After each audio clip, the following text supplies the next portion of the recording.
आप देख रहे हैं मलिक न्यूज 24। नजर सच खबर पर। चीन में ह्यूमन मेटा न्यूमोवायरस HMPV तेजी से फैल रहा है और अब ये वायरस भारत में भी पैर पसारने लगा है। देश में अब तक इस वायरस के 5 मामले सामने आ चुके हैं। इसके मद्देनजर कई राज्यों ने अलर्ट जारी कर दिया है। वहीं स्वास्थ्य विभाग इससे संबंधित सतर्कता बढ़ाने के प्रयासों में जुटा है। बेंगलुरु में 2 मामलों के बाद गुजरात के अहमदाबाद में भी 2 महीने के एक बच्चे की रिपोर्ट पॉजिटिव आई है। इसके साथ ही तमिलनाडु में भी 2 बच्चों में HMPV वायरस की पुष्टि हुई है। इसमें से एक चेन्नई का मामला है तो दूसरा सलेम जिले का। फिलहाल दोनों मरीजों की स्थिति स्थिर है और उन पर निगरानी रखी जा रही है। केंद्रीय स्वास्थ्य मंत्री JP नड्डा ने कहा कि HMPV वायरस कोई नया वायरस नहीं है। उन्होंने कहा कि इससे घबराने की जरूरत नहीं है। HMPV वायरस एक RNA वायरस है। HMPV वायरस आमतौर पर सर्दी जैसे लक्षण पैदा करता है। मरीज को खांसी या गले में घरघराहट हो सकती है, नाक बह सकती है या गले में खराश हो सकती है। जोखिम ठंड के मौसम में ज्यादा होता है। HMPV वायरस खांसने और छींकने से फैलता है। संक्रमित व्यक्ति के संपर्क में आने से फैलता है। वायरस संक्रमित व्यक्ति से हाथ मिलाने से फैल सकता है।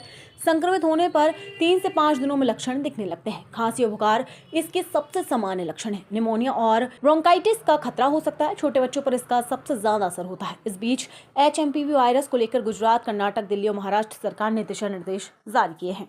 ऐसा कुछ खबरें चल रही हैं मीडिया में जिसमें ये कहा गया है कि चाइना में मेटान्यूमो वायरस का एक आउटब्रेक है और सीरियस है।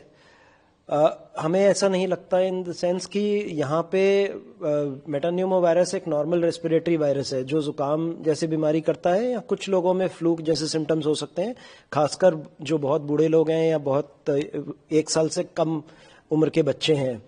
लेकिन ऐसी कोई सीरियस बीमारी नहीं है जिससे चिंता करने की जरूरत है। इन दिनों सर्दी के दिनों में रेस्पिरेटरी वायरस इन्फेक्शंस होते हैं और हमारे हॉस्पिटल्स और इंस्टीट्यूशंस इनको हैंडल करने के लिए तैयार हैं। वायरस है ये इंडिया में पहले से ही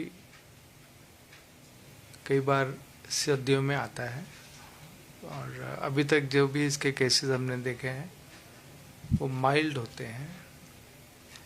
इस वायरस की वजह से अस्थमा के पेशेंट्स, COPD और क्रॉनिक लंग डिजीजेस के पेशेंट्स को एक्सैसरबेशन ऑफ उनके सिम्टम्स हो जाता है। उनकी ब्रेथलेसनेस बढ़ जाती है, बुखार आता है। तो डिजीज़ को ये इरिटेट करता है, बट ज़्यादा मेजर इसके फॉर्म नहीं नज़र आते हैं। मोस्टली ये जो इंडिया में हमने देखा है मेटान्यूमो वायरस का स्टेन, ये स्टेन माइल्ड ही माना जाता है।